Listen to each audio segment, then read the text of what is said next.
Hello and welcome, ladies and gentlemen, to the news from Saba Satellite Channel from Marib. Let's begin with the headlines. President Al-Alimi sends condolences to Morocco over flood in coastal Safi region. Al-Arada calls for a unified responsible media discourse to support national efforts.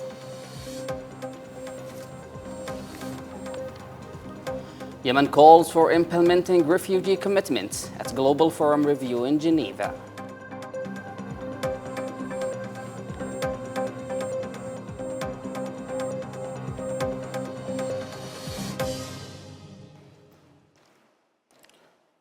Welcome back and to the details. President Dr. Rashad Al-Alimi, President of the Presidential Leadership Council, has sent a cable of condolences to King Mohammed VI of Kingdom of Morocco, following the deadly heavy rains and floods that struck the coastal Safi region overlooking the Atlantic Ocean. In the message, President Al-Alimi, on behalf of himself, the members of the Presidential Leadership Council and the Yemeni government, expressed his deepest sympathies to the Moroccan Kingdom, government and people over the loss of lives and injuries caused by the floods. He prayed for Allah's mercy upon the victims, wished a speedy recovery to injured, and extended his sincere condolences to the families of those affected. President Al-Alimi also expressed Yemen's solidarity with Morocco, praying that the kingdom and its people be spared from any further harm or hardship.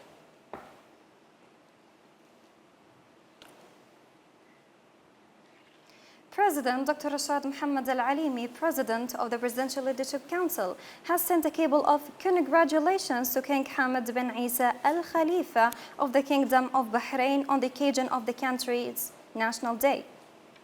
In the message, President Al-Alimi, on behalf of himself, the members of the Presidential Leadership Council, the government, and the Yemeni people, extended his warmest congratulations and best wishes to King Hamad, wishing him continued health and happiness, and to the government and people of Bahrain further progress and prosperity. The President also expressed his hopes for the continuing growth and development of the bilateral relations between the two brotherly countries across various fields. President Al-Alimi praised Bahrain's steadfast paternal positions in support of Yemen, its legitimate leadership, and the aspirations of the Yemeni people to restore state institutions and end the Iran-backed Houthi militia coup.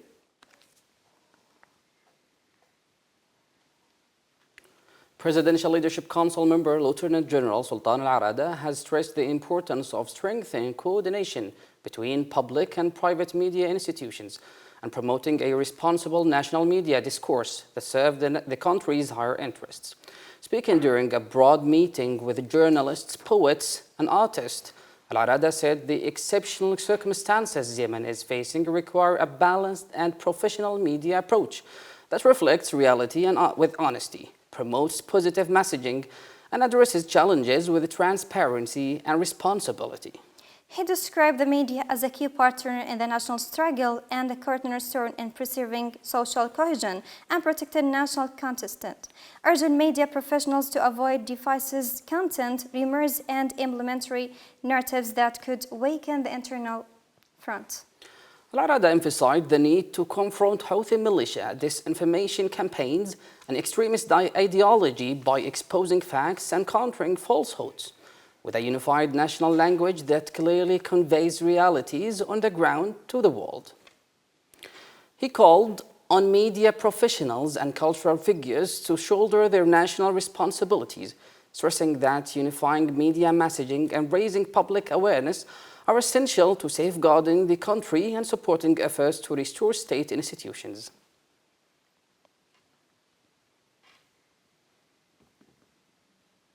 Minister of Foreign Affairs and Expatriates Dr. Shaya Az-Zindani held separate talks with senior United States and Chinese diplomats, focusing on strengthening bilateral relations and supporting stability in Yemen. Dr. Az-Zindani met with the United States Ambassador to Yemen, Stephen Fagan, to discuss bilateral cooperation and current developments in the country. The talk stressed the importance of continued coordination to support security and stability, advance political and economic reforms, and meet the aspirations of the Yemeni people. Ambassador Fagan reaffirmed Washington's continued support for the Presidential Leadership Council and the Yemeni government, as well as U.S. backing for comprehensive and sustainable peace efforts. In a separate meeting, the foreign minister held talks with the acting ambassador of the People's Republic of China to Yemen, Chao Ching, focusing on enhancing bilateral cooperation. Discussions also covered preparations for the Arab-China summit scheduled for 2026. Dr. Zindani welcomed China's decision to increase its support for Yemen, while the Chinese diplomat reaffirmed Beijing's commitment to supporting the Yemeni government and efforts to achieve security and stability.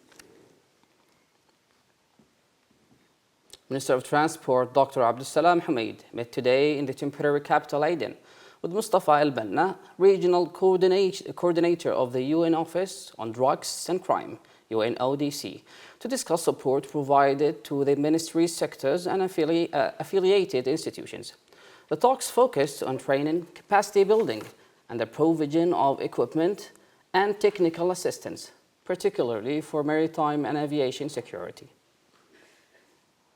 Minister Hamid praised UNODC's support in cloud and communication systems and the equipment for the Regional Maritime Information Exchange Center, pollution monitoring tools for the public authority, the maritime affairs, and the capacity building for ports through the Global Maritime Crime Program in the Gulf of Aden and the Red Sea. He highlighted the urgent need to equip ports and airports, especially Aden Port and Airport, with modern explosives detection systems, stressing their importance as Yemen's main gateways for trade and passengers. For his part, the UN official commended the cooperation with the ministry and reaffirmed UNODC's commitment to continued support, including coordination with donors to provide detection.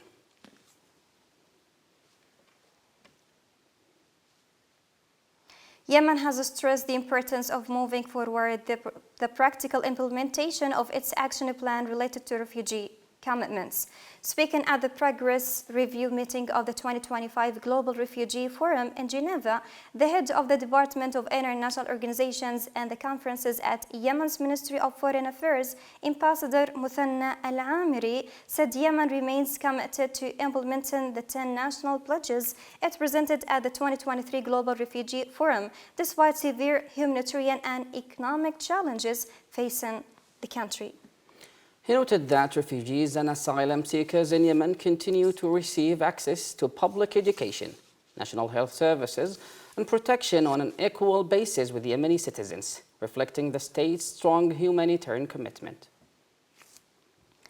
Al-Amri also highlighted concrete steps including preparations for a national asylum law and measures to enable national authorities to register refugees.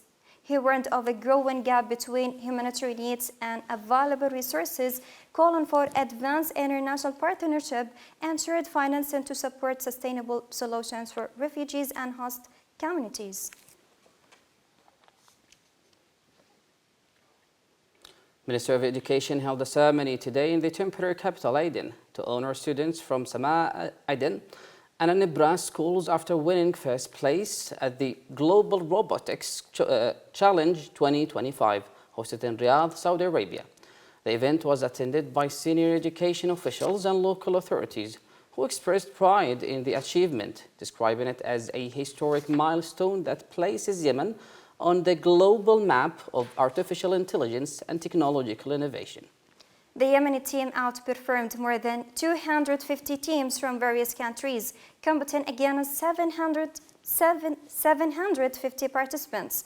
The students secured first place and championship titles in the Advanced Environmental Challenge and the Advanced Tug of War Challenge, along with multiple awards including creativity and best strategy prizes across advanced and beginner categories. Officials said the achievement reflects the potential of the Yemeni youth and the importance of investing in education, innovation, and technology.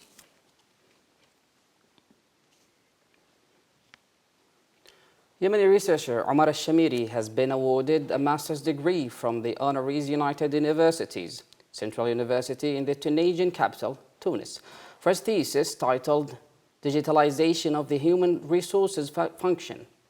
The thesis defense committee was chaired by Dr. Raja Hashid, Professor of Accounting and Finance, and included Dr.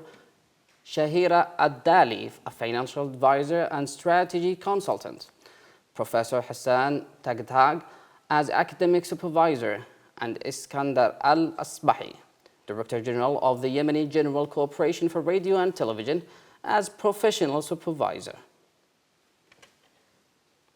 The study examined the role of digital transformation in improving administrative performance and enhancing institutional efficiency, highlighting the importance of digitalizing the human resources functions in both public and private sector institutions. The committee praised the thesis for its scientific value and practical recommendations, describing it as a significant academic contribution to the fields of human resources management and digital transformation.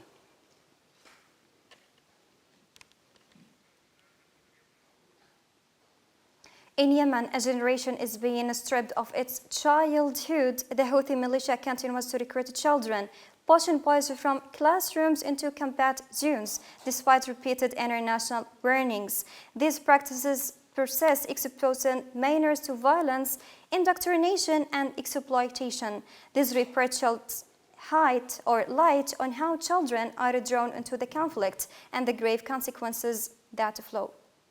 In the heart of Yemen, where childhood should be filled with laughter, school books, and dreams, another reality is taking shape, a reality where children are not holding toys, but rifles. For years, the Houthi militias has turned classrooms into recruitment grounds and playgrounds into pathways to the front line. The United Nations has verified more than 1,800 child soldiers, but aid workers say the true number is far beyond what the world can count, because many of these children simply vanish. Independent investigations reveal much darker truth. Over 10,300 children, boys still learning to write their names, have been recruited since 2014. Some were just 10 years old. 10, an age meant for drawings, not death. And it doesn't stop there. Inside Houthi-run summer camps, children are taught not math or science, but obedience, hatred, and martyrdom. Dozens of these camps scatter across the north. From there, the children are moved to military training sites, where the sound of gunfire replaces the school bell. Parents trapped in poverty speak of impossible choices.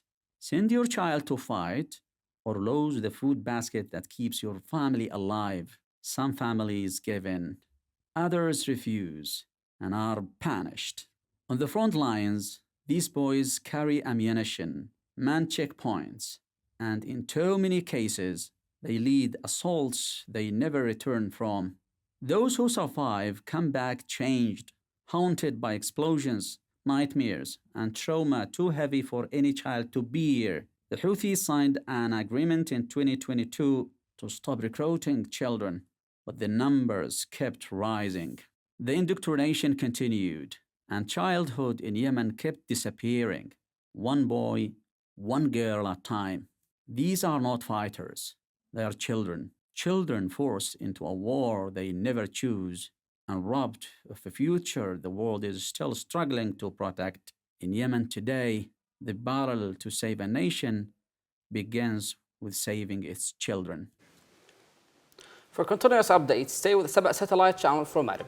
Thank you for watching and have a good time. Have a good time.